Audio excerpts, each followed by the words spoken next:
gabar qurux badan ayaa guursatay nin tuug ahaa. Muddo isbuuc ah ayuu ninkii xariifka ahaa biilka miiska saarayay, isagoo tusaya xaaskiisa inuu yahay nin si wanaagsan u shaqaysta reerkana u hoggaansan.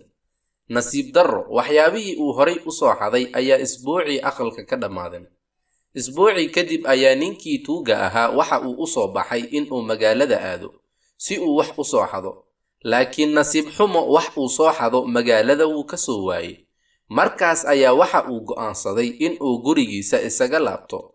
Markii uu gurigiisa u soo dhawaaday ayuu carfiyay hilib karsamayay.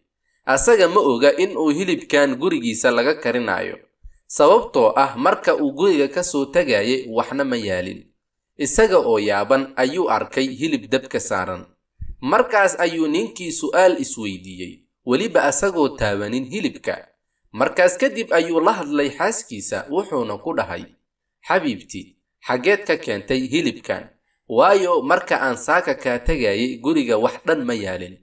Xariiftii inta ay qosol ku dhufatay ayay ku tiri, alla xabiibkee macaanow, maanta aniga oo guriga albaabkiisa iska taagan ayaa waxaa isoo agmaray ari badan.